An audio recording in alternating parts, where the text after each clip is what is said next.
Back with another modified walkthrough today of Jeff's Jeep J200 Gladiator. Keen to check this thing out. I came from the mud, there's dirt on my hands. Strong like a tree, there's roots where I stand. Oh, I've been running from the law. Hope they won't shoot me down soon.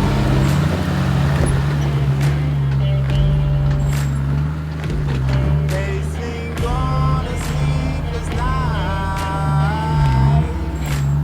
Try to catch me howling at the moon. Alright, we'll get Jeff to run us through this thing a little bit by bit. Definitely keen to see what it is. You'll have to explain most of it, as I probably have no idea about most of the gear on this thing, but quick run through of the year model and what it is. It's a 67 Jeep J200 truck, that I bought from a paddock. Should have a little 6-cylinder petrol in it, but that's long since gone. And it's a solid axle front and rear. Yep. Manual. Yes. And I saw leaf springs in the back and coils in the front, is that Yes, right? That's it. Now quick run through of what you got down the front here. Bar, is that a bought one you made yourself? Made it myself. You've built majority of this car yourself? Yeah. And winch in there? It's a Warn XDC 9000. Got a steel cable on it there. Yeah. Got a bit of a workout at Coffs Harbour on the weekend. Yeah. Trying to clear some tracks. And then the big one that people always ask, always want to know, so you got some big size tyres. Are they 37s? They're 37s on 17 by 9s. Yeah. Neg 30 offset, dynamic Ds. And then what's the brand of these tyres? They're Federal Coraja MTs. Okay, and how do they go? They're good. Yeah. I'm really happy with them. Quite an aggressive off-road tyre. And then this car sits pretty high, obviously due to your big tyres and decent sized lift in there too. Yeah, it's got 4-inch 79 series Dobinson coils Yep. with a 2-inch coil spacer and a 2-inch body lift. 8 inches total, is that my math correct? Yes. But it's actually 12 or 14 over a stock one. Okay, long way up. It's got a lot. And then leafs down the back, are they, what leafs are they? They're 97 to 2004 Hilux 2-inch lift leaf spring. The springs have been moved under the chassis. So originally they were outside the chassis on top of the diff, and I've moved them under the chassis and kept them on top of the diff. You've got lots of clearance under there. Yeah. U-bolts are flipped up the other way, so all the bolts are at the top, the Yeah, plates wow. are at the top. And then suspension isn't the only thing you've changed underneath. You said it's a whole new Yeah. drivetrain, everything under there. Yeah, so it's got a Toyota 2H turbo diesel in it Yep. with a 5-speed 60 series gearbox and transfer case. And it's on 80 series front and rear axles. 4/8/8-1 diff gears in them. What are the original things on this car you said? The cab, the chassis, the seat and the steering column. And then everything else you've modified and Yeah. changed and done yourself. Yeah, Big job. it was. How long did it take? Took about 3 years in my Okay. shed. Tray down the back here. Is that something you bought, built yourself? Bought it off a guy I used to work for.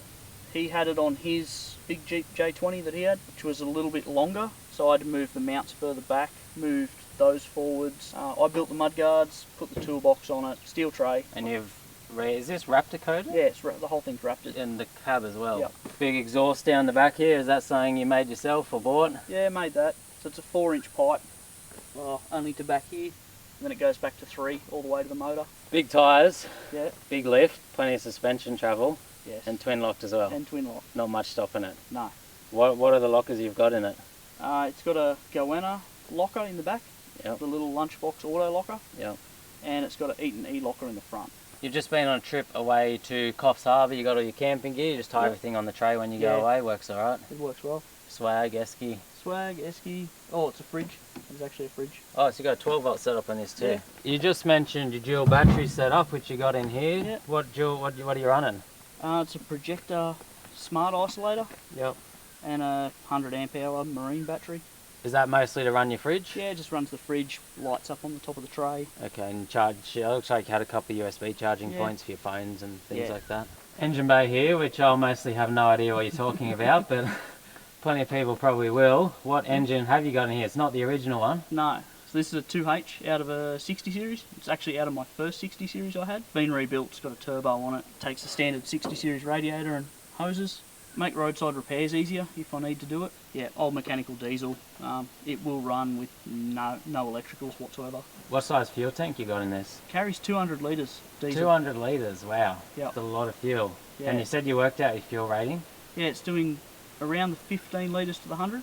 which is pretty good, especially since you got 37s. Yeah, a big truck on 37s. It's not exactly aerodynamic either. How's it ride with that suspension? You rough, smooth? It's pretty good.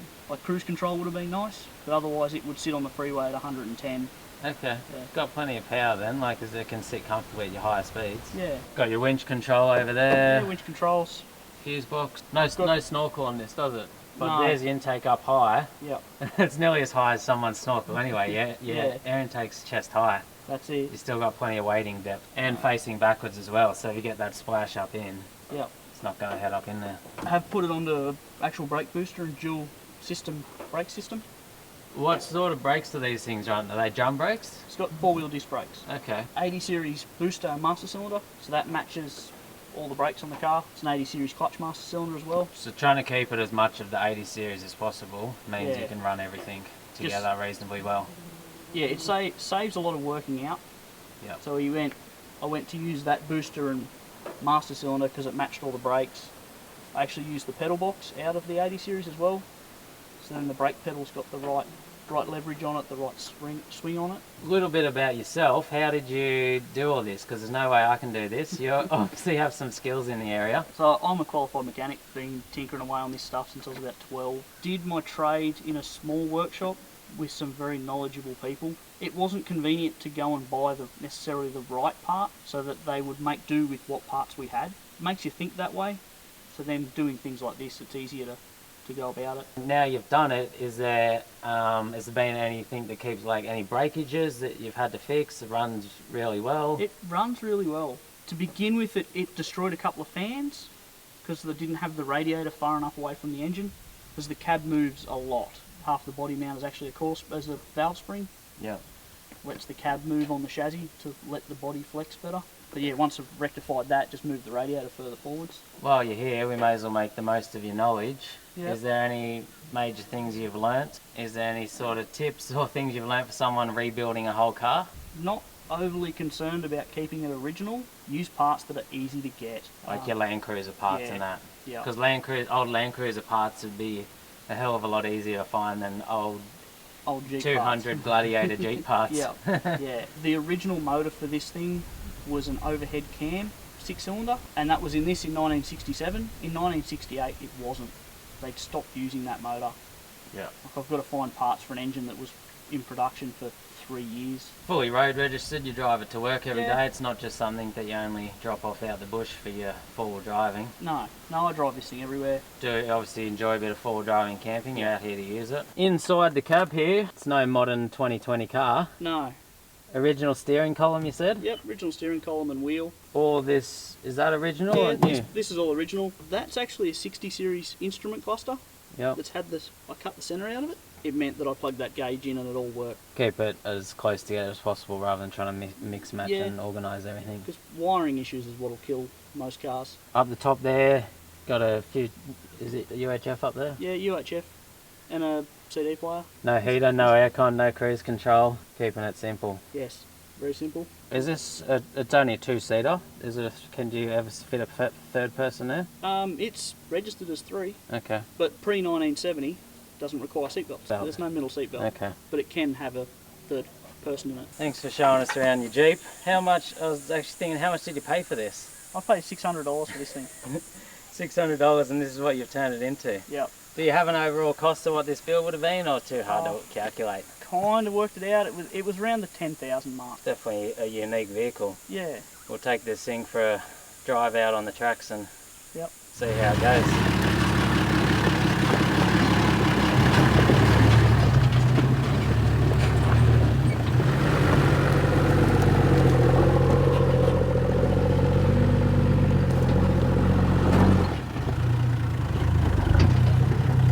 We're actually out my local state forest, Bago State Forest, and we've got a fairly rugged looking hill climb here. It's very steep, loose, rocky, but I'd say with those reduction gears, 37s, twin lockers, plenty of clearance, you'll make light work of this.